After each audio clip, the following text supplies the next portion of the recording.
Hello, and welcome to the first episode of a new show here on Rhythm and Wit.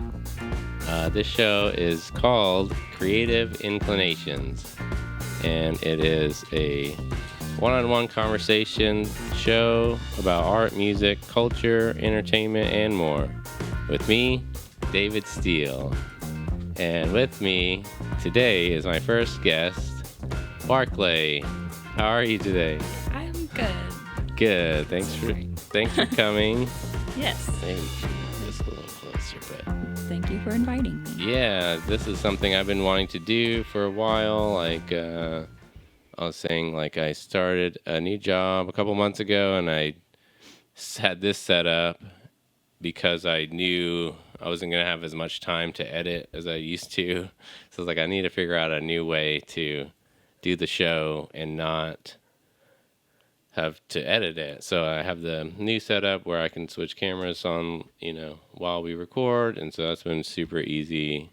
And while going into that, I was like, oh, I can do a podcast at night and just have one person come over and record a show with just me and be able to do more interviews, because there's always so many people that want to be on the show or that I've talked to about being on the show that it's just okay, they're still, that was months ago and I still haven't had fit them in doing the once a week thing. So this is what this show is. So thanks for watching, everyone, and checking it out. And yeah, so we're just going to talk to Barclay about being creative, because you are definitely one of the most creative people I think I know. Thanks. I mean, you and Elena and the whole gallery, of course. Yeah. So Awesome. yeah. So how's it going? You're a visual artist. Yes. So how long have you been a visual artist? When did you start? That kind of thing. What? Take me back to the beginning, as a kid, I think. Yeah. So I've always considered myself an artist. Mm-hmm. Ever since I could remember, I was making things, and I was really shy as a kid, and I didn't really talk a lot. I was almost a mute, I think. Right, yeah. I was even afraid to talk to some of my family members. Mm-hmm. And so communicating was kind of, I guess it was easier for me to communicate with what I made in my hands, and placing things in different places, or just making something. So so I've just always seen myself as an artist. Right. Yeah, so you like to use your hands, because that's something I think that I relate to a lot, because I like creating things using my hands and body. I think music is very a bodily kind of thing. Yeah. But I think that a part of that is it helps to relax you when you're using your physical, You're not so up in here in your mind, and so it's another way to get things out, get energy out. Right, yeah. And instead of it just stewing You in kind there. of burn off that anxious energy a little bit, right? Yeah, exactly. So, yeah, that seems like that's why, that kind of led you into creating art and expressing yourself through art, right? Yes. Yeah, I think so. Also, yeah, I do think that, your hands are kind of like a brain. I think that you can think with just picking things up and utilizing them as tools. I mean, we've always, as humans, we've always, I think, that was part of our evolution, was using our hands and making tools to make a fire, or get food. We created tools like hammers and knives and things that, right? Yeah, in order to sustain ourselves. Yeah. Yeah, it makes sense for sure. It's definitely a very natural human, and that's something that you don't have to do anymore, right? There's as a evolution as humans, we've come to. That's what I think about a lot too. It's why people do so many drugs and get into mischief or whatever, crimes and stuff, because life just isn't as exciting as it has been in a way that it's like you don't have to. I mean, there are definitely plenty of people that are struggling to survive in the world, but not in this in a necessarily. different way. Yeah, not necessarily the same way where we're like cavemen trying to survive the literal, dangers around every corner. So Yeah, we don't really have to make our own shelters. I Right. mean, someone else Yeah. kind of makes them for But us, like we for could most make our own shelters. a lot of people, Some especially do. today, right? Like everyone is just, after the pandemic, so many people just work from home, so you don't even have to leave your house anymore. Yeah, Which yeah. is really sad, and a lot of people are living Right. like that, and they just DoorDash everything. They don't even have to Yes. leave to get food. I Yeah. mean, that's I was one of those door yeah. dashers. Oh yeah. Yeah. Yeah, I that's was something doing I've that. thought about. I almost did this before I got this new job because since I started at FedEx 2 months ago, it's about 3 months almost, and I got a new job. But I was like this close to like I like FedEx. I think it was fun, but it was tough. It was physically challenging in a way where it burned.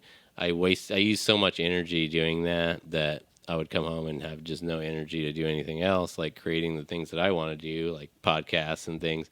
Like I was saying, Yeah. that whole thing with this type of show was like, I don't have energy for that. What am I gonna do? But Yeah. I was like this close to be like, DoorDash is pretty good money, I've heard. Yeah, it does. Like, I mean, you're using gas. Yeah. And you're using your Yeah, putting your more own miles on car, your right. car, and like it is a little taxing, like getting in and out of your car over and over Right, again. yeah. But I mean, for a little bit more money, it's Yeah, kinda and it's like my nice. thing was like you could make your own hours pretty much, or Right. if you didn't, if I needed to shoot a video or something like that, I didn't have to like worry about trying to get off of work or something. You just Right, not go to yeah. work that day. I'm definitely feeling the effects of like, having another job, and like I want to put my energy into making Right. things.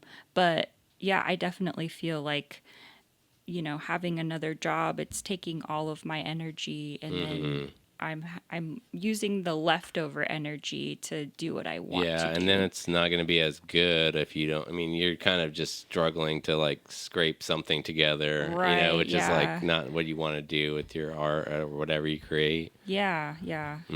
But at the same time, I feel like it also makes me do those things, because if I was doing art full time, which eventually I do want to Yeah, do. that's the goal. Yes, but I feel like I would just procrastinate Right. and be like, "Oh, I have time to do Yeah. that," There's and no then I urgency. won't. Yeah, there's no urgency exactly. So it's kind of like it's a good thing and a bad thing. I think.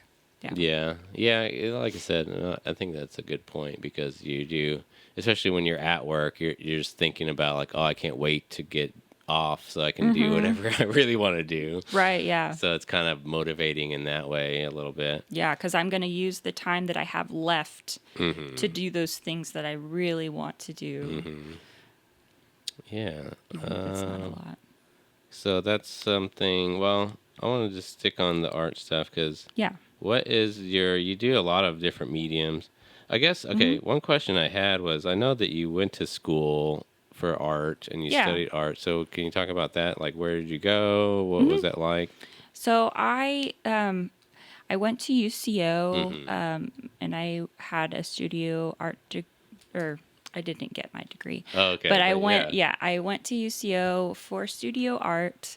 And I was not like I didn't graduate. I went for 3 years and I was too busy partying Okay, yeah. and socializing, which I did learn a lot from Yeah. like hosting parties Right. and like organizing people and understanding how like, how to host things and all of that and what that So entails. And That's then definitely going into your skills today because you host all kinds of stuff at the gallery. Right. So it's yeah, interesting. It kind of like I didn't realize that I was gaining a Yeah. skill, but I was having fun like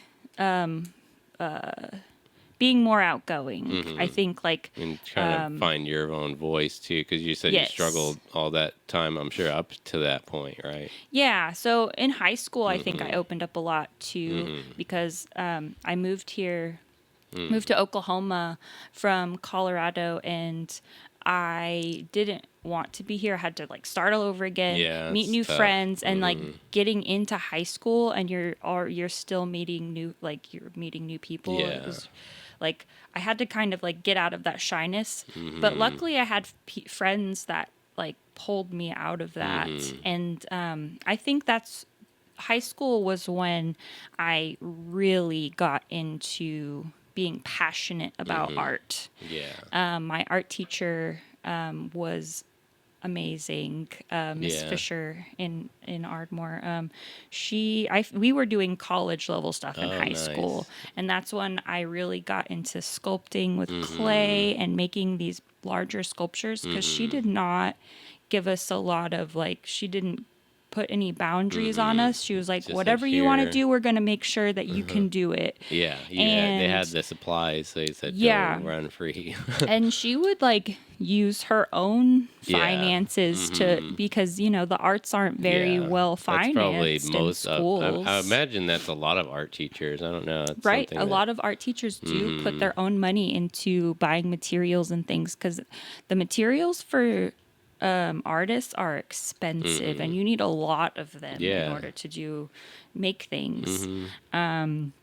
So yeah, I think I was doing college level stuff in high school, and then when I went to UCO, I was more focused on socializing. Yeah. But I did learn a lot there too.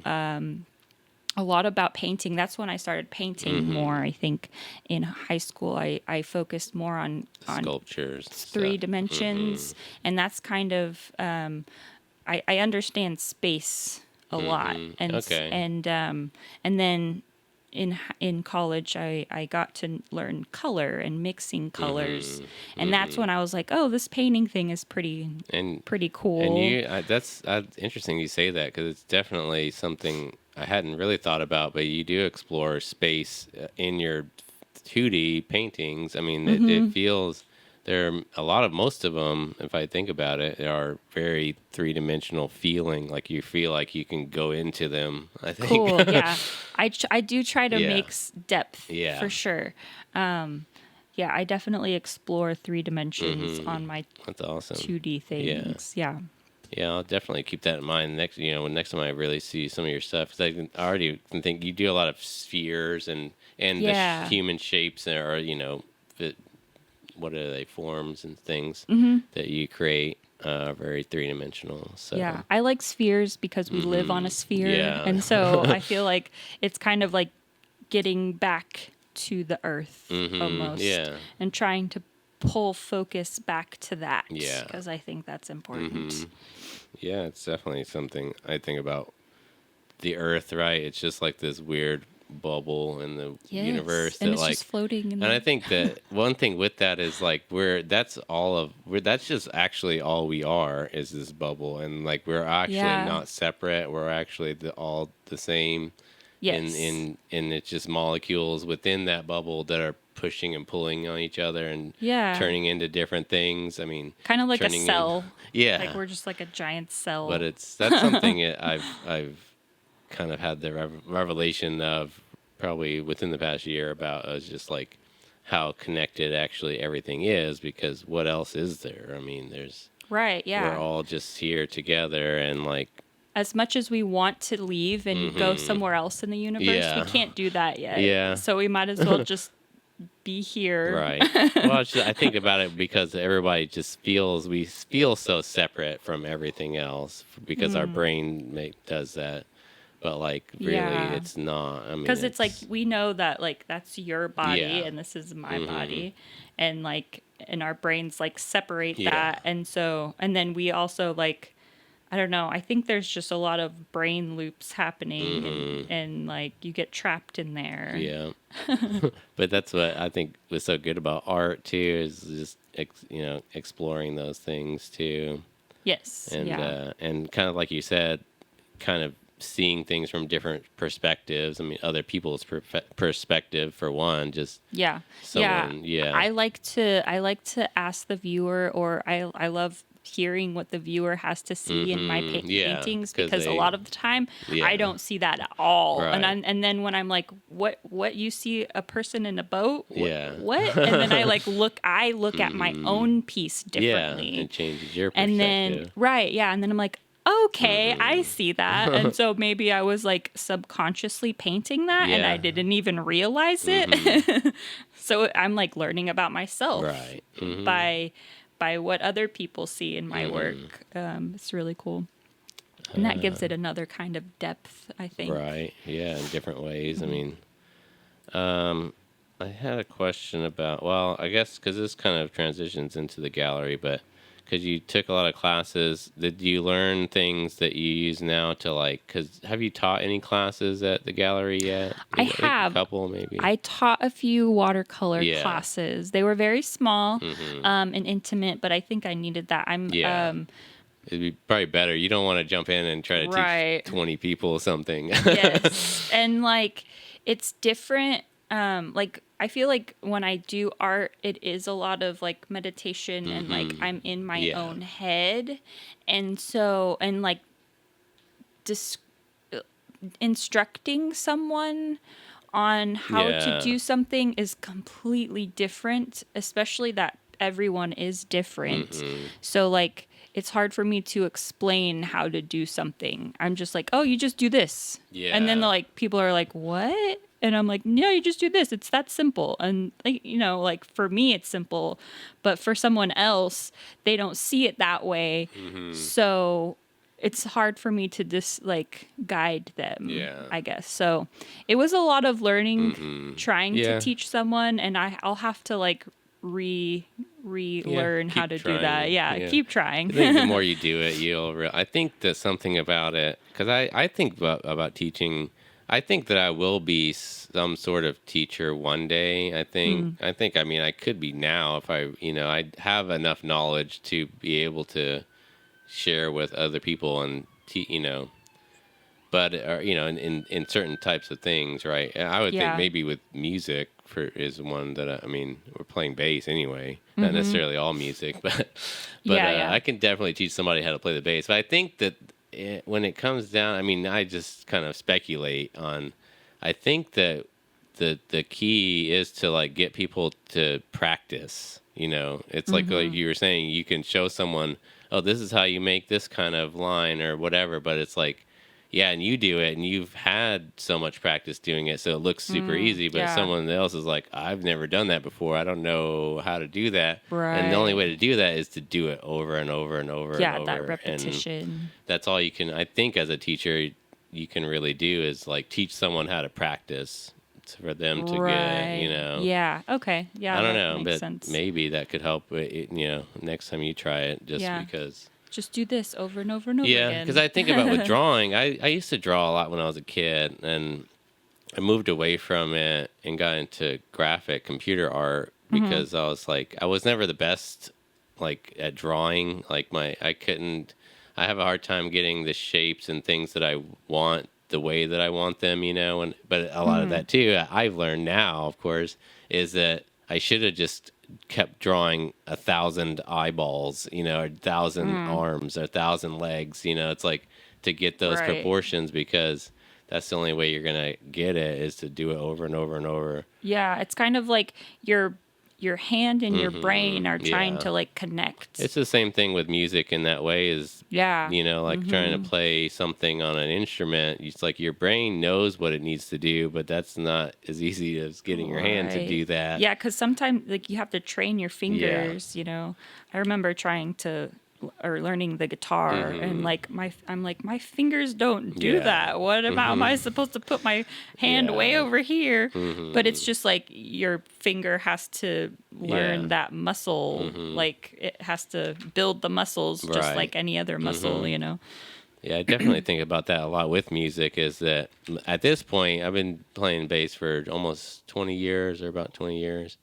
And give it I did take a break. I always throw this caveat in because like it bothers me, but it's like it's not a straight 20. It's like it was about 6 years, and then I took about 4 or 5 year break and didn't really play much at all, and then came back and almost had to relearn it and learned a lot, and it made me better, I think, in a lot of ways having to do that but anyways, so I always throw that in. It's like about 15, I would say, consistent years. Yeah. And but at this point, it's like I don't play the music. It's like my body is playing something. Like I hear it. I hear like Josh comes in with a song, chord progression, and lyrics, vocal melody, and I listen to it, and like I don't even think about anything, but I'm just taking it in, and then I pick up the bass, or it's like I might hear some notes and things that it's like, okay, I kind of know what this is going to be. But I pick up the bass and then just start doing something, and it turns, and you do that a few times, and it turns into a bass line, and it's like, I don't know where that actually came from, but it's there. I feel like that, like, I understand that feeling when I'm like drawing or something. You kind of just go, and it's weird, like, and that's from like repeating so many times. You kind of get that muscle memory, but then like once you learn that part shuts off, and then you're only like you're only working with those vibrations of the music. Right, yeah. So it's like... Yeah, your brain isn't doing anything, but your body is. Like you're saying, I feel like my hands, they do have a brain of their own, because they're over here just figuring this weird thing out. It's like you have to learn how to get out of your way. And then you have to like learn how to turn your brain off at these moments, so that the music can flow through naturally, or the creative or whatever flow, they are, if you're painting or drawing right too. Yeah, I think it's that's why this kinds of things are exactly why I want to have a podcast and with creative people, because it's like there's so many connections between all of this stuff, whether it's music, art, or and honestly, like, you do learn a lot from just talking about it and getting it out there, and then you like realize, this thing. So I think that you can like, I can listen to someone talk about comedy, or especially performance, because I love performance. Performing arts of all kinds, but like that's why I love comedy so much, and because it's just pure expression of like someone's thoughts into a microphone. Even if they're embarrassing or something, we're just gonna laugh about it. There's so much that you can learn from. As a performer, you could be an actor and learn so much from a comedian, or you can be a comedian and learn something from a musician, because it's slight. There are a lot of differences, but at the core, there are very similarities for sure. I hope these Sharpies don't smell too bad. That's okay. It's probably, I always like that smell, honestly, in a way. Obviously, when it gets real strong, you're like, it can be overwhelming, but it's like the smell of gasoline, too. It's like something about it. Why does that smell good? I don't know, but so let me transition here, because you are a part owner of an art gallery. Yeah. How long is that? That's been almost 2 or 3 years. Almost 2 years. Oh, 2, okay. Yeah, so we started, so the whole project was, it's been me and Elena Anderson and Guinevere Langer. We started an art gallery, and we weren't going into it thinking we were starting an art gallery. It became something of its own. Yeah, it kind of created itself almost.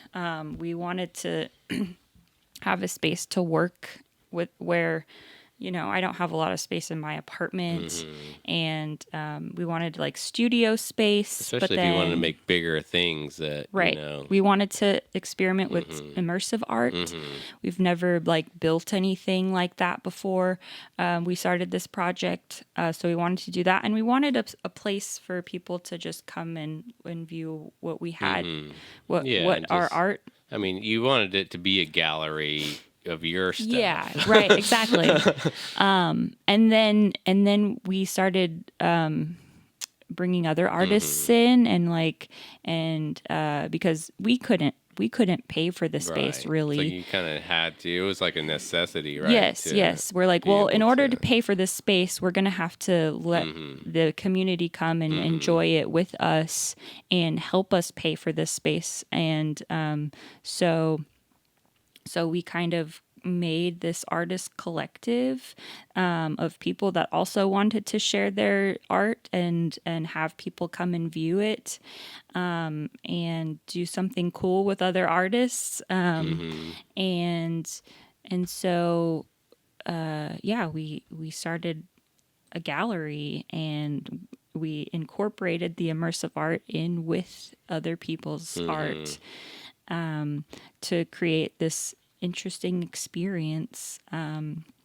that you can't really find anywhere else. For sure, especially in Oklahoma, I think that's something that I mean I've known you since it was pre-pandemic. I remember I met you in Elena in like 2018 or so. Yeah. And so I was familiar, and I always knew I wanted to work with you guys in some level because I love visual art, and I always wanted to find a way into that community. It's like that's like I was saying as a kid, I always wanted to be a visual artist. I remember being a child and like being as a memory, it's like whenever you think about what your life will be or what you want to be as an adult or something, and it's like I wanted to be an artist like you guys, in that way of just like having the easel and paint and painting and stuff like that. That was my vision for myself at one point. I mean, very small, right? Like, and but I also learned at that time that it's like artists don't make money. That's not necessarily a career and so I kind of had that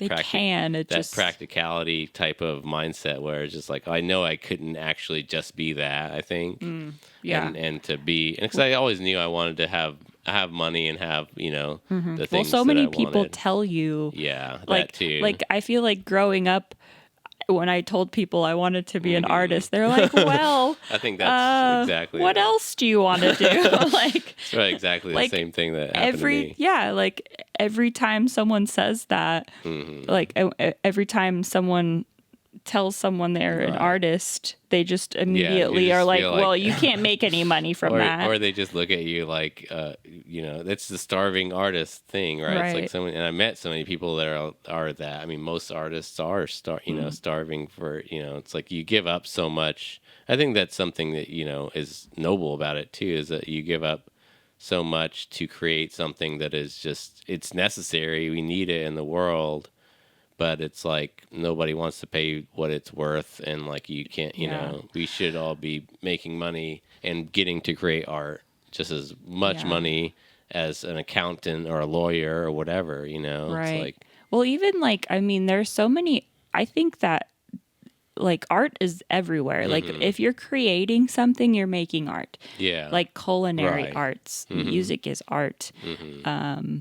And pretty much even how you decorate your house, or like how you clean your house, that's art, because you're doing something, you're moving things around. You have a vision that you want to portray onto the world. I'm always wondering why visual art is always seen as not as valuable, unless it's like a really old artist that's already passed away, and like this historical artist, like why are they the only ones that have that could actually call it a career or something like that. And there are artists that are successful, and I would like to talk to them and see how to It's like, what's the trick? I'm trying to figure out how to just do that and make it on that. And you do have to like put your eggs in a lot of baskets in order to do that. I found like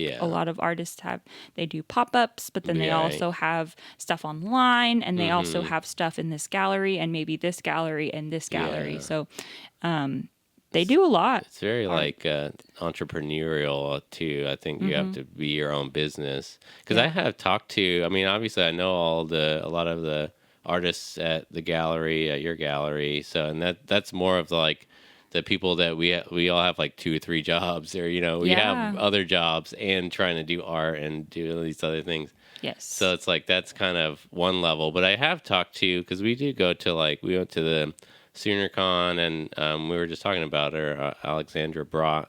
Like she's a full-time artist. Yes. And makes a living off of it. Yeah. And there are people like her that that have found the way to do it. But it's like you said, she's probably doing all kinds of things to make that up to actually have a full-time salary. Yeah, You know? and a lot of the times artists will get burned out because they're chasing the money, because to survive, to make to be able to support yourself with the art. And a lot of artists burn out because then that passion for making things kind of dwindles. So you definitely have to figure out that balance for sure. Yeah, that's something I like, because I don't do just one thing because of that reason. I think I get burnt out easily doing the same thing over and over. That's why I like playing music, but I also like doing podcasts, and I also like graphic design, and it is nice to do a lot of things for sure. So I mean they're all like kind of similar in a lot of ways. Or I blend them together, right? And one thing will inspire another thing, exactly. And so it's kind of like perpetuating itself, or like the momentum is there because you're doing a lot of different things that you like, and honestly, that's how like the gallery, like operating the gallery has been like that, because there's so right many now things. It's like Elena and I are the only ones that are really operating the gallery right now, and we do a lot. Like we have to do our own advertising, and like this is the first time we've owned a business, and so we're just figuring it out. And I was just tired. Like we were both tired of like waiting around. Like you have this idea that if you want to do something, you have to do it a certain way. You have to go to school and then get your degree, and then you can start thinking about the business. I don't have that time, and I don't have that money to put to school. So I'm like, I'm just going to do it and figure it out. So that's kind of what we're doing. That's all you can do. So. But I think going back to that, because I think that there is no one way to, like you were saying, to find success, right? Like there's, I think, a million paths to success, and like we each have our own way, and I think you could find it. I mean, but everybody's going to be different in that, in what you have to do to reach those levels. I think a lot of it is defining what you want, what success is to you. You know what I mean? Like what. Where do you want to be? I think if you don't know what that is, you're never going to find anything. So. And you shouldn't listen to someone else's definition of success, because it's probably not going to work for you. Unless it is. I think you could hear somebody talk or see someone else's success and be like, I want that. You know, I mean, that's what you want. You can look up to it. It's inspiring. But like you said, I mean, you shouldn't let anyone tell you what you need to do or what you should be, I think. Yeah, definitely. So that's a good point for sure.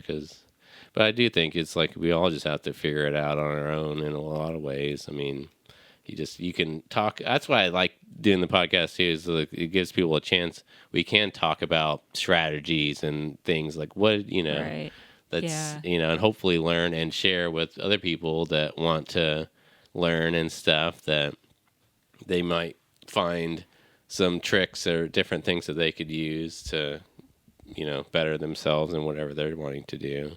Right, yeah. And that's just going to my true goal too is to empower everyone, all these creators that are watching in Oklahoma, because I want to grow Oklahoma art and community and things like that. Recently, I've been thinking, like, what if we only consume or take in media from the community local. That you are in. Right. I'm like, what if we do that and then we build each other up that way? Yeah. And then we could even like go talk to that person. Yeah. Even, like, because they're right there, you know, like. Yeah, it's that's something that I've always I don't know. I mean, I agree with that. I think that I try to do that a lot. My thing is like I don't really spend too much time anymore these days consuming other media like mass market entertainment and stuff like that. Like Yeah. I don't pay for Netflix or you know occasionally there are certain things that you really love that you want to see. It's like I love Marvel comics and the Marvel movies, of course. I'm always going to go watch those, Yeah. but it's like besides that, I think I'm not like spending hours of day watching Netflix where it's like and You're like, I'm gonna make my own my stuff to watch. my thing is like I just all that time I spend creating other stuff so for other Yeah. people, but I think that that is something that some people could focus on that do watch a lot of Netflix, or especially if people are complaining that there's nothing to watch or whatever. It's like just Right. like you're saying, go to Mycelium, meet these artists. Like you can be inspired by all kinds of cool things that people create that are right Yeah, here. I've been inspired by the artists that I've worked with doing this project. Yeah. And that's I'm honestly shocked about like how fast it's grown and just like this is the first year that we've been at this location, and just like seeing everyone work together like naturally and like figuring out how to kind of like guide that, I guess, or Yeah, you kind of facilitate it. yeah. Because you guys are definitely yeah, I think of it, it's like it is a safe place for people to go and explore, because that's something that's necessary, I think, whenever you're creating, is you have to be. I always think Yes. about this with children. It's like if a child doesn't feel safe in an environment, then they're not going to be able to learn and create and things like that. Right. Yeah. And explore. You have to have that feeling of safety. Right. And there's That's one reason why we're trying to create a sober environment there. We have a mocktail bar and a coffee and tea bar. We don't serve any alcohol, because we're really trying to cultivate that that safe environment, where people can feel comfortable to express themselves, and be and explore their own individual self, because everyone is so different and we see things so differently. Like our perspectives vary, and I don't think we should put ourselves in a box. Right. Yeah, you want to be able to explore and learn and see Yeah. other people's creations that are going to help you and come up with an idea that you want to create. Because that's something that I started going to the gallery, because that's what I was getting get back to. I met you guys 2018, so I thought you guys were really cool. And it's like I'm always drawn to other creative people that are creating in Oklahoma, because I'm always looking for that. I think so many people say it's like, oh, I want to, you hang out at the bars and talk about starting a band with your buddy or whatever. And it's like, okay, well, that's not actually going to happen, because we're drunk and just talking mess and stuff. So it's like, Yeah. but there are those, but I'm serious about it. But they're, you know what I mean? Like they're not. Well, I think So it's that like, it's rare to find people like you guys. Well, I think that I just spent a lot of time doing that. Right, like talking just about being like, I'm gonna do this, I'm gonna Right. do that, and like have all these ideas, but not actually like put them into reality. And then one day, when I met Elena was when I think I got out of that, because she was actually doing stuff and like putting her art out there, and that's very vulnerable. So like getting past that vulnerability is a lot, but if you can see someone doing that and they're brave enough to do that and they're just doing it, it makes you want to do it too. So I was like, oh yeah, I can do this. So I just started doing little things. Like I just started doing little things with her, and we hosted different Yeah. events. Because I remember meeting you guys. One of the first things I saw you guys do together was like the fashion shows and stuff, right? At the Bad Grannies. Yeah, we did like 5 fashion Yeah. shows together. Mm-hmm. And the first one was in Red Rooster, that Oh dive bar wow, over in that would have been fun. I Sao. love that place back before. Yeah. The Red Rooster, and it's a restaurant now. Yeah, It looks completely I different. went in there once since it, and I was like, "This is It's not the same. It's not at all." What But it yeah, was. that was our first one, and then we started doing it outside of Yeah. Bad Grannies, and they were really fun. Yeah. And that was like Elena and I's first like real project together, where that kind of like sparked a lot of It's like creativity you in start both thinking of about us. all the other things that are possible. Yes, I'm like, we could do this weird thing. Yeah. Like, what other weird thing can we do? Yeah, and especially when you see that people are interested in it and the things that you create. And even though it wasn't perfect, like Yeah. I know it wasn't perfect. Yeah. We were drinking a lot, you know, like it was But it's kind of a mess a little bit. But that was the thing about it, was that it was messy, and that was okay to be messy. It's just fun. I think and no matter what, it's like if you're having fun doing it, then it shows. Yeah. I think people And and other then people will have it's fun. like infectious in that way. Right. It's like Yeah. I think about that a lot when we're playing music. It's like even if there's not a good turnout or whatever at a show, it's like you just still have to At have least fun. you're having fun. Because and then if you look like you're having fun on stage, then whoever is watching you is gonna enjoy it more. Yeah. You know. Right. Exactly. It's like, oh, they're having fun. I want to have fun too. So it's like I think it definitely has an effect. So Yeah. the fashion shows. So like I wanted to talk to you a little bit about the videos that we make for Mycelium Gallery, the Spotlight Artist series, Yes. because that's something that I was inspired by. I mean, just getting to work on that with you guys kind of, allowed me to explore and figure out how to make these type of interview videos and things like that, which led to all of this, honestly. Cool. In a lot of ways. I mean, I don't think that I would have necessarily, I had ideas to do this for a while, so I probably would have, but it was definitely one of those things that led, it was that next step. It's like, okay, when you asked me to come help you make those videos, it's like, okay. You saw the first video. Yeah. We were like, oh, they just did this with a camera phone, and it's real bad. Yeah, it's just like, but I always knew I was always good at editing, so it's like I knew I had that part down, but it was more of the how do you actually record the audio and get the video, and how does that come together? And so asking yourself questions. It was a good way for me to learn. So Cool. like, can you talk about that? Like, how did you? When did you have the idea to even do that? And like, I'm glad that you were inspired. That was awesome. So let's see. We had Elena and I had an idea for.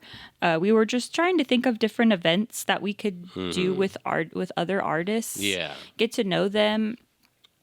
And so we created like this spotlight. We had a spotlight artist, and our first spotlight artist was Nina Lucian, and I was like, I've never thought about interviewing someone ever. Yeah. I never thought that I could do that. And I was like, let me just do this. Let me just try it. Like, no one else is and I knew if we were going to have a spotlight, we would need to have an interview. I was like, I'll just do it. And it was really awkward, but I think that was that made it, honestly. Like and I a charm. Yes. And I was like, what? I've always wanted to speak in a microphone and be comfortable with doing that. I've always wanted to speak in front of a crowd. And so I was like, maybe this is the start of that. Yeah. So I just did it. I was like, let me just write down some questions that I want to know about this artist, and let me just do this interview. So that's kind of how I went about doing that, or Yeah, that's awesome. You're just kind of because Because I was always curious. I mean, it's just like, is that something you had always thought about doing or something like Yeah. that? But I kind of like turned into something fun. I was like, well, I can get more creative with this. Yeah. And then I made the tea especially time now, yeah, with Barclay. thinking about the different versions of it, because it started out in the old gallery, and I was just using cell phones, and I would do some angles. I had like one, or I think I always had this one little camera that I really like. It's a super wide angle one. Like, Yeah. quality is not the best. Like, I mean, it's not bad, But you could see the entire I like artist that. wall. With, So that was I was cool. using that one. Oh, because I also ran the microphone into that because it has mic inputs on it. So that was the only camera I really used, and then like one or two cell phones or something like that. So it was very bare bones, but it was fun, and I liked getting in and trying to be creative with the editing and putting some cool filters and things or whatever, kind of experimenting with that. But of course, today, and those were very short, even they were like maybe 10-20 minutes max. Yeah. But now it's like, I've got so many new, but it's just cool to think about the difference between those two versions of the Spotlight Artist interview. Definitely. And like now we have more space too, and more light. The other gallery was very small and there's very dark. Like maybe one window or two windows. Yeah. Not a lot of light. But also, because now you do tea time with Barclay, and I've kind of like made my own gimmick, and like kind putting more creativity into that very basic interview. Right. You know, making it and I think the people like them. I mean, the newer videos have gotten a lot of attention, I think, on your YouTube channel. I find that when you're silly, people feel more comfortable with sharing. Yeah, for sure. Yeah. And I wanted to make my interviewee feel comfortable with, Yeah, you don't want it to feel like real stuffy and like very like you're having a job interview or something like that. Nobody is comfortable in job interviews. Yeah, that's kind of how the first one was. But hey, I mean, that's how. But that's most interviews are like that. That's that's another reason. Because I've always was aware of that, problem, like you said, like with the people that are coming in to be interviewed are probably extremely nervous about a lot of things, but you don't want to have to add on more. And so I do try to think about that when we have people come over and try to make it more. And I've been told too, and obviously everyone knows this, but it's like I'm a very relaxed person. I think I give off that vibe, so it makes other people relaxed. Yeah. But I've been told like by people that come over here, it's like it's very easy to just come and talk to me and on a microphone, even though it's like all these lights and stuff. It can be very intimidating. Right. But my goal now, especially with this, is like just try to make it straightforward, like we're just sitting at a table drinking some tea and having a conversation. Tea time. Which that's the tea too. I whenever you it's a distraction. Yeah, well, but it's also calming, right? Like it calms the nerves. Right. Yeah. Drinking hot liquid and stuff like that. So it's a nice thing for you to do. 'Cause you always have you choose a different tea for each episode. Yes, I let the interviewee pick what tea they want to drink if they care. But some people don't like tea. Or coffee. I think Elena drank coffee. Yes, coffee talk with Elena. Yeah, that's right. Yeah, that was my interview. Yeah, so we just that's right. flipped the script, and she interviewed me. Because that's something too. I just realized too. But I remember have you thought about? Have you ever been interested in like acting and doing that sort of thing? I have been in a musical before. Okay. Like after high school, my friends were doing Footloose. Okay. And so I was like, cool. I'll try it. And like I've honestly, like I have acted a little bit in high school. I did I made these skits, okay. for the talent show. I like thinking about different skits, and I have thought about doing some acting. And I think that I have some ideas for the gallery to do some little things. Yeah, especially Well, that show that Jeremy and Lauren did, right? Yes, the variety That was like shows. very fun, and that could, I imagine, Yes. was inspiring in that Oh way. my gosh, those are so inspiring. Yeah, Very yeah. creative and Especially hilarious. because y'all set up, and I've told them this too, but it's like that setup was perfect for that because you had the Yeah. mushroom, that was the dressing room that they used Yeah. to come out, and it was just like, wow, this is like, you could definitely put on shows like that there, Mhm. with all kinds of whoever wanted to do something like that. Yeah, yeah. I think that we're slowly like gearing more Hmm. towards that too, so more performance. Yeah. And I think we're doing another performance show. Hmm. Moth and Abby Hmm. are hosting Okay. a drag show Oh, okay. on Yeah. the 22nd.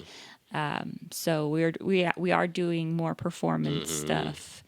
Yeah, because that's like something that I've always thought about. I mean, especially with you guys, but I think about this with everyone. It's like, we gotta get some music in there. I mean, but Yes, it's like yes. music is tricky in some ways because it's like you don't want like a bunch of rowdy rock music Right, and stuff that it's yes. like in an art gallery. Yeah, we've talked to some Hmm. people about doing acoustic Yeah, stuff. you want something more chill, I think, Yes. generally. Yeah. So we do Hmm. have some plans to Yeah. do some other musicians Hmm. as well. But yeah, we do have to keep it chill because Yeah. that place is very industrial and Right. it's an art gallery. So we Yeah. want people to be able to talk, Yeah. It's while not. the music is Hmm. happening. And it's kind of like it can be background music, or Hmm. you can sit there and like it's Hmm. more of an intimate Because music I feel. don't know. I know that something I've talked to Elena about this, and I think she's talked to them, but there's a group that does experimental music, Yeah, what's it? Yeah, dissociation. I've heard of that. Hmm. Yes. Yeah, those guys are cool. I've been to one of their I shows. still haven't. I need to get out. I just need to Yeah, get out. but I think that would be perfect for y'all to have because it is pretty chill. I mean, it's usually just one maybe two people or whatever the artist is, but Yeah. it's usually like one person just doing weird stuff with a guitar. Or there was a girl Cool. that was like I think a cello player, Nice. but it was weird. Like it wasn't just cello music; it was some trippy stuff. But she did. But I think that she even used like a saw at like one of those wobbly, Oh bands, yes, that like sounds and so like was cool. doing stuff with that. I mean, it's just like cool Hmm. stuff. But that is like a performance. Like you want to watch that because it's just I like cool and that. different. They're called Hmm. disassociation. Dissociation. I Yeah, think. because everyone. It seems like a lot of people are in like want to Hmm. dissociate, and like I feel like a lot of media kind of makes you do that and Hmm. like just numbs your Yeah. brain, and so it's kind of cool to like see a band that's like doing that Yeah. live and like kind of being creative with Hmm. that idea, Because. especially when that is such a pressing, like, I don't want to say it's a problem, but it could Hmm. it can turn into a problem, I Hmm. should say. Yeah. Yeah. That's. I mean, all of it. I think too is can be tricky. I wanted to ask about before we get off the last thing Hmm. about the video stuff. Where do you see it going? Like, what's the next thing for the For the video? interviews, Yeah, what do you think? that's a good question. So we're Mm-hmm. kind of like rethinking the spotlight Mm-hmm. at the Like the gallery. whole event, even, right? Yeah, so I think we're gonna have more of like a showcase Mm-hmm. and like spotlight a few different Yeah. artists. But I think that I'm definitely gonna have some more tea times. Mm-hmm. Maybe more like standard, like you've been doing, but Yeah, yeah. Maybe, yeah. I think I haven't really, I'm kind of thinking more of other things, but I do want to do some more interviews mm-hmm. for Yeah, sure. we'll do something for sure because Yeah. those have been good, and I Maybe think like some it's shorter yeah, ones. I like that because we've talked about it already. It's just doing. Because I think that what would probably work is if we had, I don't know, maybe like we could even do it. What we should do is do it during the Mycelium sessions, like Hmm. have and just invite like two or three artists or Mm-hmm. whoever, maybe I don't know, and then do them during that, so we can kind of do some like quick, 5-minute, 10-minute ones or something, Yeah, yeah. and just have That could be them an because it idea. would be a gathering, so people would be hanging out, but we could be in the corner doing it. Yeah, yeah. That could work.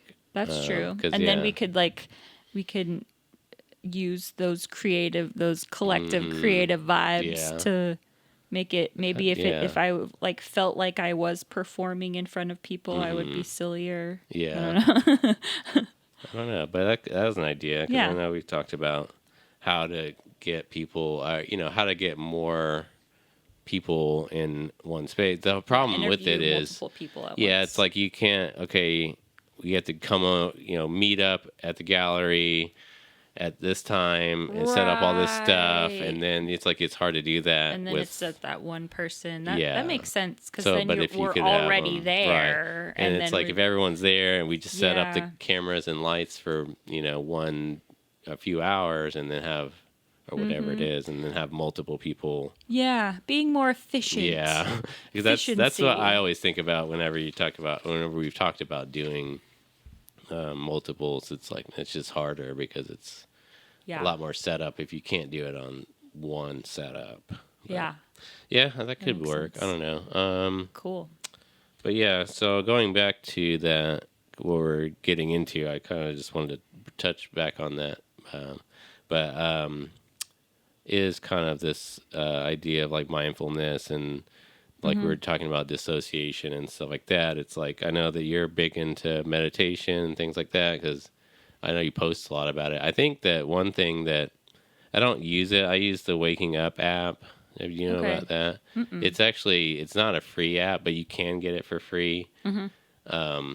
They'll give it to you for free if you just ask because like Wow. you Okay. have to send an email and stuff, but they'll give you Right. like it's called like a scholarship, but they'll give you like 6 months for free, and then you Cool. can just keep doing that. I've done it for like a year or so, Wow. That's but they have a nice. ton of really really good guided meditations on it, Cool. like all different varieties. But the one you showed me, and I have it, I just don't. Yeah, I use the Waking Up because I just like what Yeah. they have. But the one Cool. you use, what do you know the name of it? Yeah. So it's called Insight Yeah, Timer. I have it right here. Yes. And I Yeah. like that one because it's all Yeah, free. Like you can pay for it, but there's a lot you and could they do have a without ton paying of for it. stuff on there. Yeah, there's even just a timer where Mm-hmm. you can like do it like either have music Mm-hmm. or just a silent Right, meditation. and it has the But they have bells and things. yeah, you can like have like a gong before Yeah. and after.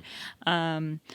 But they also have guided Mm-hmm. meditations. I think they have some like live yoga Yeah, stuff, like because I actually need to look at that talks. because I have been doing some yoga just on YouTube, but I forgot that they have Nice. yoga on Yeah, there. YouTube's great for Yeah. YouTube for yoga and Yeah, they've meditations got. That's what too. I used. I was using Yeah. YouTube for a little while before I got the Waking Up app.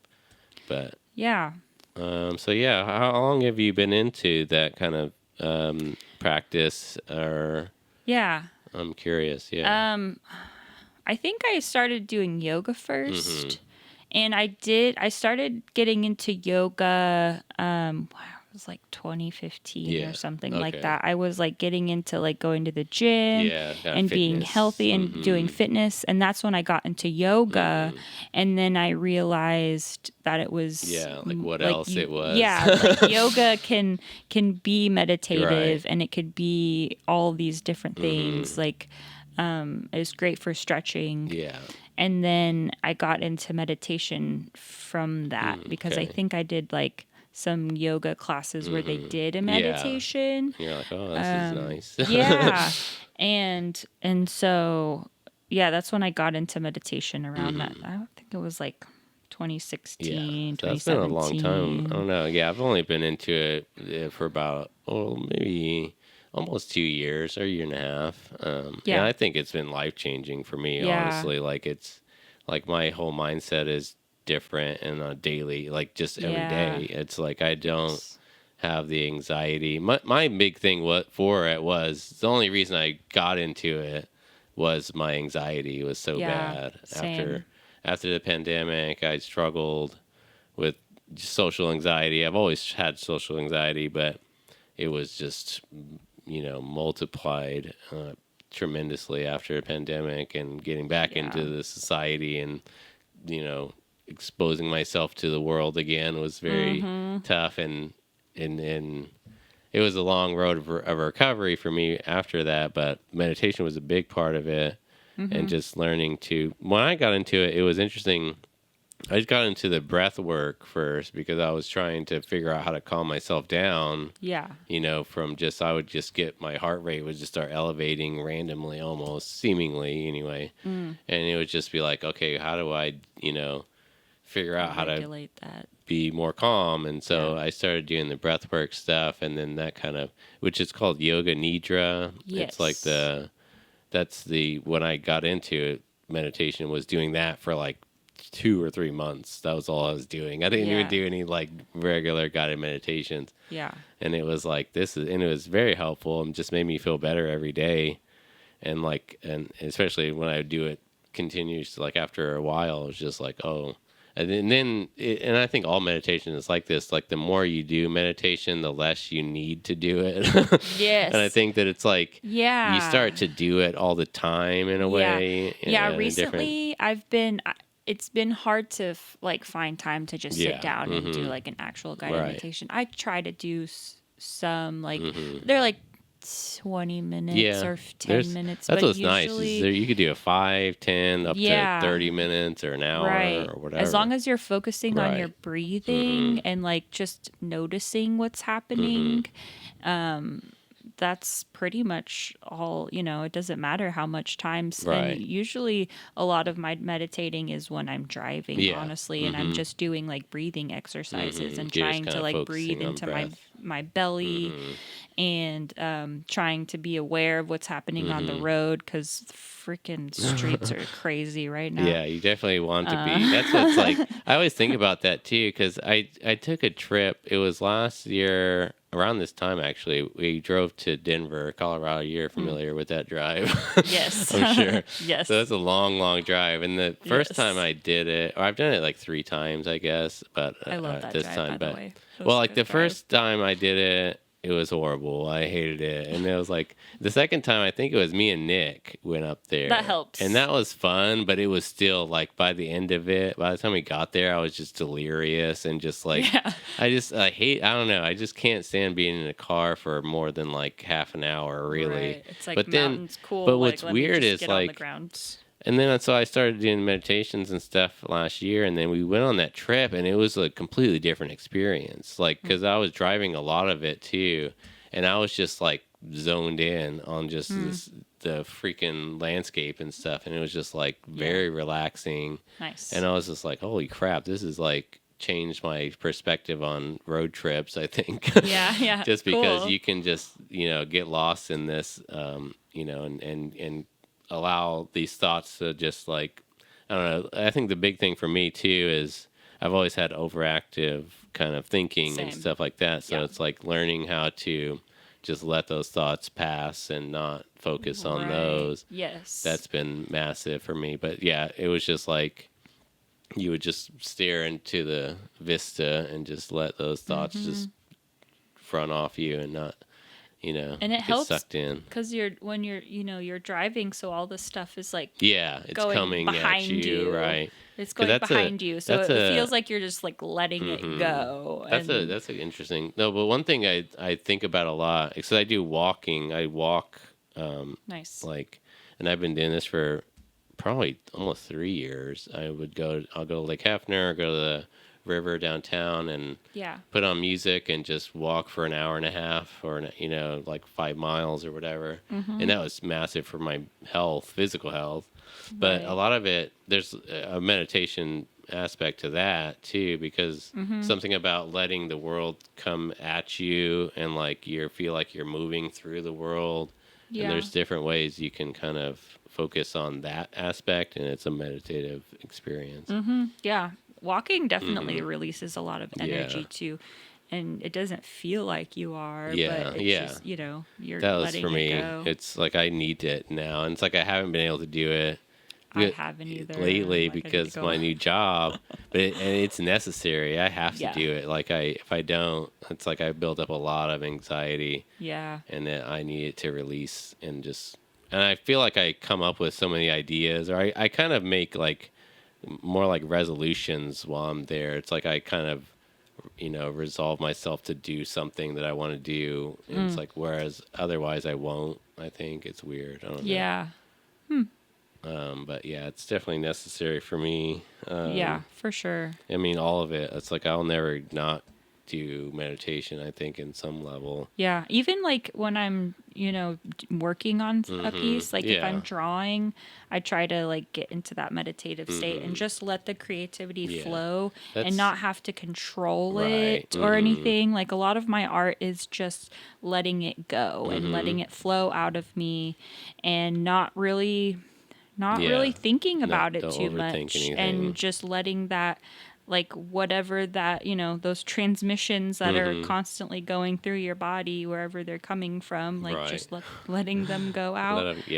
Or even like letting something that I've been holding on to, let that go, because ultimately, like holding on to things, that's what gives you those anxieties, is like the energy wants to go somewhere else and flow, but if you hold on to it, that's when like it doesn't have anywhere else to go, and it's just going to keep looping and looping and looping and bouncing around in your body somewhere.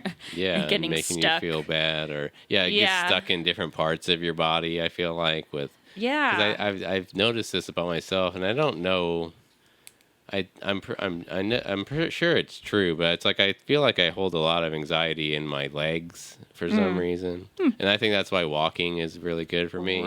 Yeah, because it's like I'm moving my legs. Because it's like that thing where it's like I'm even now. I'm pretty sure this whole time I've been like moving my legs around just because I'm. It's weird. I don't know. You want to go be active and run around. I think it is. I think it's something in my body that's like it needs to be moving a lot, Right. That's why like if I'm having a conversation, I usually like to fiddle with something. Oh yeah, that's me my whole life. Yeah.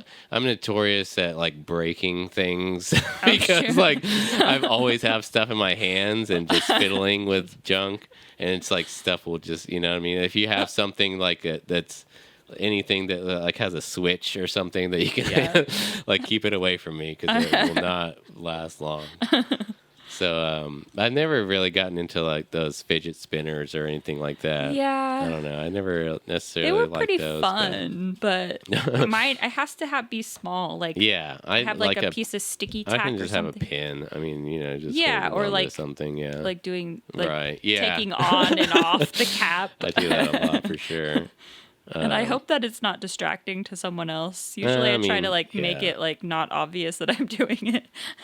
But it does help like get the thoughts out, because my hands are the things that are thinking the most. So it needs to understand what's happening, I guess. I don't know. I'm still figuring that out. Interesting for sure. So let's see. I mean, that's kind of all I had.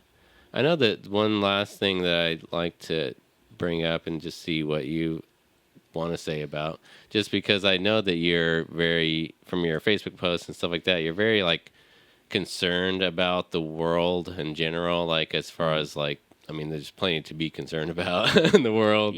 That's like as a whole or whatever, like, I mean, or whether it's in our community or the country or the larger world.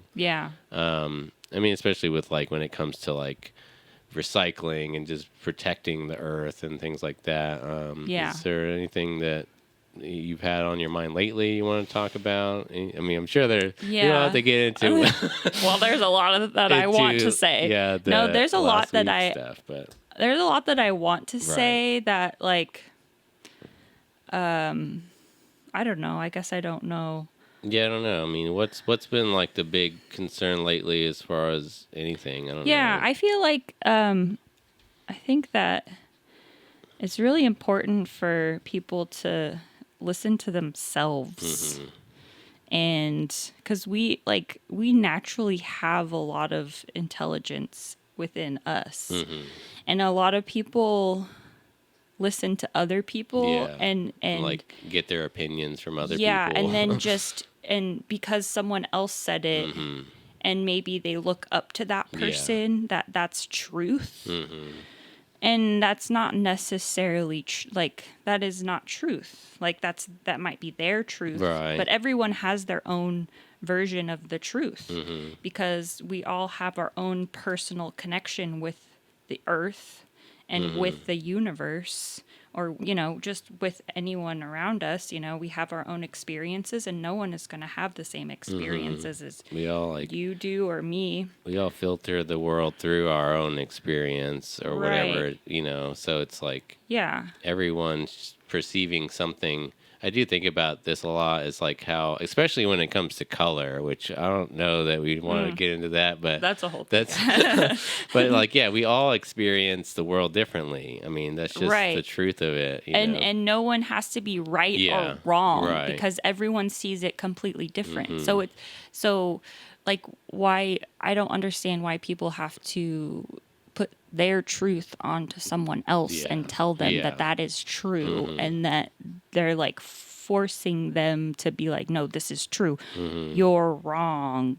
It's like, no, how come we can't all be right? Yeah, And I mean, we're all going to be wrong at some Yeah, point. Like, for sure. we're going to fuck up. I think 'cause that- I we're think gonna that- screw up because we're sorry. I don't know if I no, could say. it's fine. I mean, like, yeah, I think that it is like people just need to accept that other people are, that we are all different. I think that, like you're saying, everyone thinks that they're right and the world is the way that they see it. But that's, I Right. think the truth is that we're all wrong, actually. Like, no one's Right. right about anything because Yes.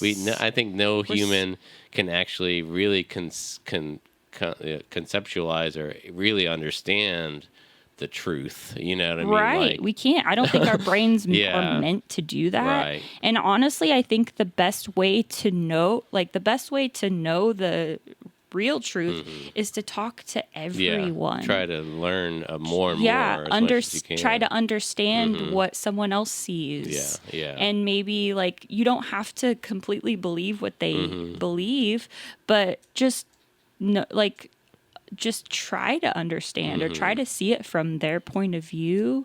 But back to like the earth thing, I guess. I could go on about that subject, but I think that, we all have a personal responsibility to get back to the earth. Like we've definitely, over consumed, what like the earth the gives us. resources that we And have. it's starting to retaliate. Yeah. Like it's not gonna stop now.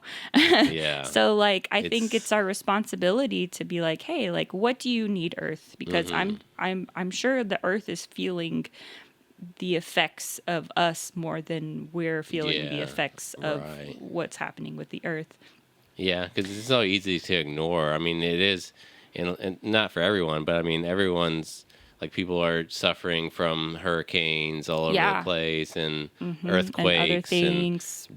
horrible things. But like, whenever you're just we're living here in Oklahoma, hearing about a hurricane across the country, it's like, well, it's so easy to just ignore. And, Right. who And that's like cares? another But- thing like about disassociation is Yeah. like, all of those, like thinking about people suffering and people going through those things, it does give you anxiety because like you want to help them, Right. but you don't know how. Like we're here doing our own thing and we want to do something good with our life. I think Yeah, everyone something. does. They want to protect their family, they want to protect themselves, they want It's like, to enjoy life I know and be that- happy and yeah.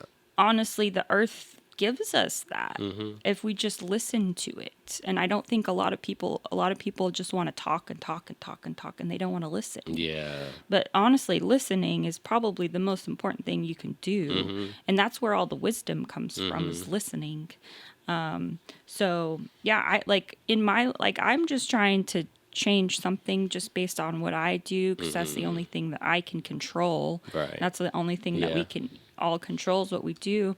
So I try to not you buy things with plastic as much as possible. I know it's kind of impossible, but like reuse things, Right. Recycle. I mean, recycle. Like I know, like I would love to like figure out how to make the recycling system be more yeah. efficient I and wish we actually had a be better recycling system yeah, here for yeah. sure. But that's something that we can Yeah. improve on, and I everything mean, can be improved on. Like we can't, mhm. like I think it's so easy to give up hope and just be like, oh well, Yeah. that's it, like we're done, or like but we're not done until we die. Like we're Right. still I here, mean, so yeah. we still have a You chance. still can keep doing things and trying to Yeah, make things better. I think that's something yeah. I always focus on, especially when it comes to like even just this show. It's like I feel like this show is my way of trying to make the world better. It's like I'm trying Cool. to, or not, maybe not the world. Who knows? I The may not community. have, yeah, I may not.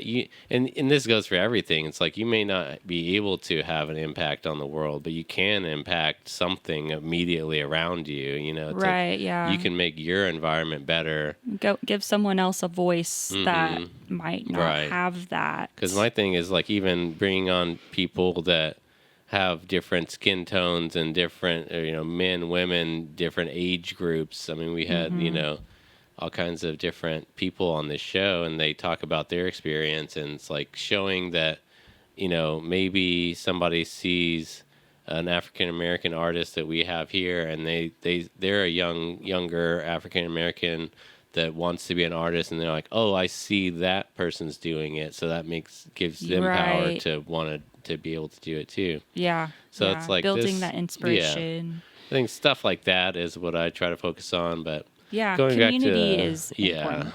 but Yeah. it's like quickly to the meditation stuff. There's one thing that I heard. I think it's like a Buddhist, saying or something. But it's like you go into meditation to tend to the garden of the mind or something. Or it's Mm. like you tend to yourself with meditation, so that whenever you come out of it, you can tend to the garden of the world or your garden Yeah. immediately. So you're trying to better yourself so that you can serve what's around you, and that's kind of Right. what I've kind Yeah. of taken to try Yeah. to do. And I think and getting back to community Hmm. is a really good Because, way to honestly get back to the earth, because we're part of the earth, right, and human nature, we need people to survive. It's just we what need we each other. need. We Yeah. need each other. And being isolated is not helping anything. Right. That is definitely a lot of what I see, a lot of the reason why there's so much anxiety. I mean, I experienced that, like closing myself off from people, and like I thought something was wrong with me, so I didn't want to share myself with anyone because I didn't want anyone to take on my crap, Yeah. But really, like going through, like doing meditations and going inside and like just stilling that mind, because you don't have to listen to those Yeah. thoughts up there. You don't have to, like, you can You don't keep have to. Yeah. it takes a minute for them to quiet, Right. but if you're patient enough, they will quiet, and you can like have that Yeah. calm water, if you will. But I have done a lot of healing from just talking to someone. Like just a simple conversation Yeah. I has mean, healed that's. me a lot, and I could tell that it helped them as well.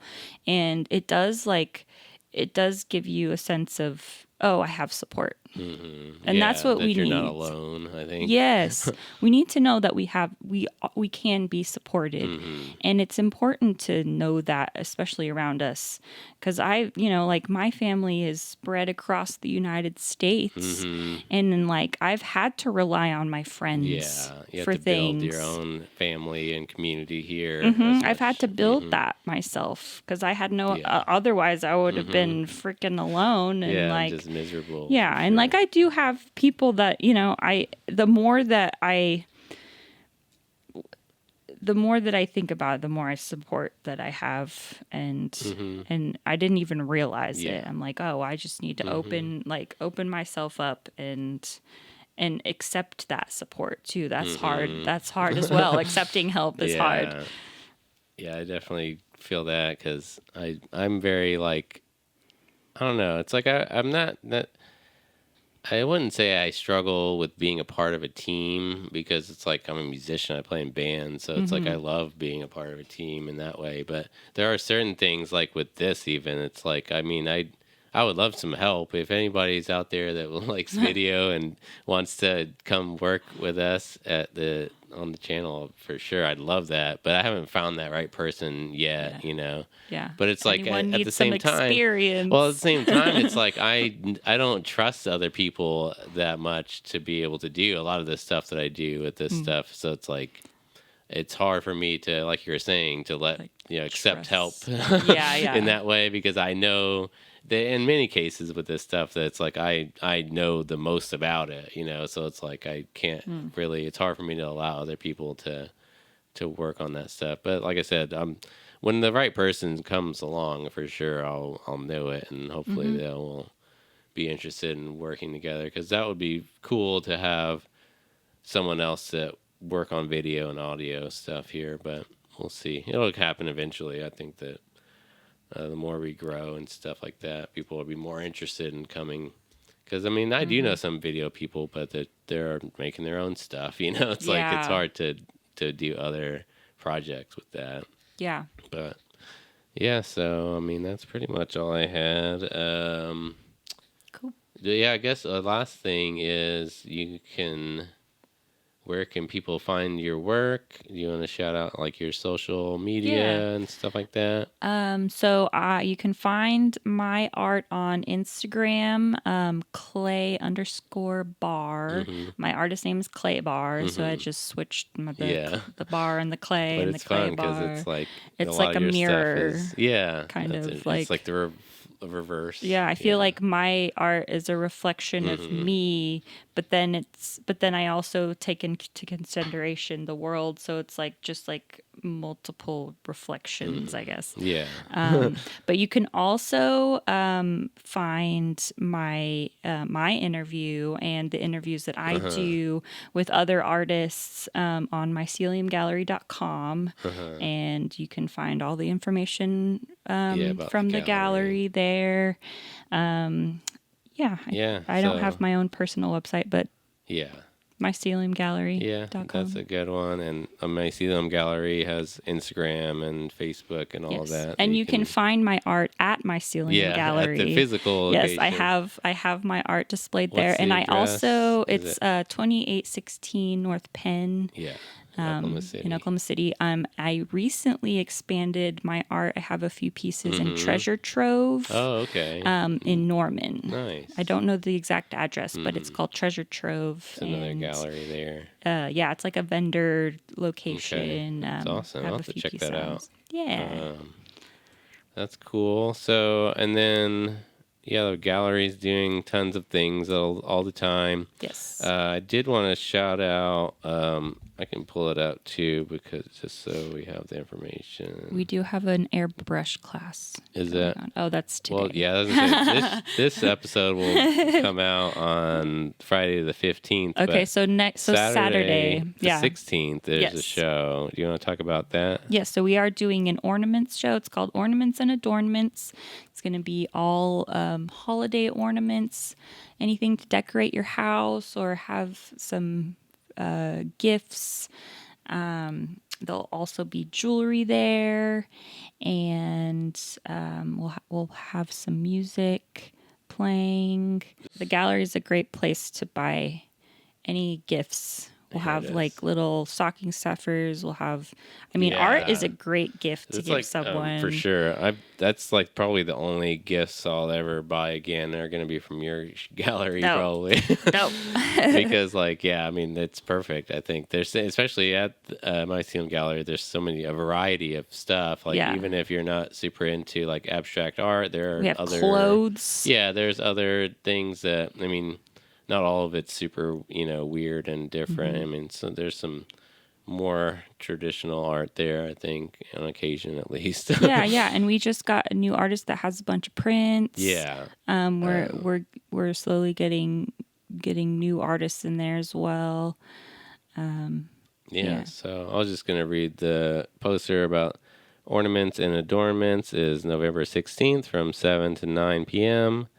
Are you still having is the call still open for the artists? That ended you'll yesterday. okay, Yeah. But next year. Yeah, but you're always having open calls for certain shows. So yes, if you're an artist, we have different open calls for different group shows. Our next group show is going to be in January. We're doing a Zodiac theme show. Nice. So that application will be on our website soon. So yeah, and then the ornament show you did last year was really fun. I think last year you guys did it in December, right? So it was a little bit real tight. No, I think it was in November. Okay. But it's going to be November and December. Right. That's so, the thing is having it now is that like you have plenty of time to go up and check it out and buy some ornament gifts, I think, in time for the holidays. Yeah, we'll also have a Yule market. I think that's on Sunday next weekend. Yeah. And then in December, we're going to do an artist trading card market. So, like, just little, small, original trading card sized art. Yeah, okay. Good for stocking stuffers. And we'll have, like, a last minute gift. Yeah. Like, open house kind of thing. So yeah, lots of little gifts that you can get for the holidays. Yeah, hopefully it'll be good for you guys because I know that there's been many struggles owning this place and we started with we don't like we've had like some sponsors but they're all from the local community and this gallery has definitely been a community built community effort project. It has been a community effort and we're using that to keep the community going. It's kind of the whole thing is it's like symbiotic. Nurturing the community and building the community and having a space that people can come in and make connections. Just having that kind of community vibe and space is just like you go in, even if you go in maybe once or twice, it's like you'll start seeing familiar faces. The same people go a lot, and especially the artists that are there every time. Yes. Yeah. So everyone, check out the gallery and try to stop by. Is it a ticketed event for the show? The ornaments show, yes. The opening show is ticketed. The opening is. So if you guys want to buy tickets for that, go to myceliumgallery.com. Yes. And check that out. And hopefully we'll see you there. Got a mocktail bar and a coffee and tea bar. You can have some snacks too. But all right. So I think that's it for the show. Thanks everyone for watching. Thanks Barclay for coming and talking to me. I think I think it went well. How do you feel about it? Yeah, I hope I said everything. It was great. I mean, I think it was exactly what I wanted it to be as far as the stuff that I know about you. It's like you have a lot of insights on art and just all that stuff that I wanted to talk about. So thanks. Yeah, thank you for inviting me. Yeah, absolutely. And you guys definitely be on the lookout for more one-on-one conversations with me and other artists. I wanted to have this show to expand and mainly to kind of talk to more visual artists and musicians, because I think that we do that on the regular podcast but not nearly enough. And musicians and artists and visual artists kind of play off of each other, it seems. I think it definitely all does. So all right, well, that's it everyone. Thanks. We'll see you next time. Bye. Awesome. Yeah.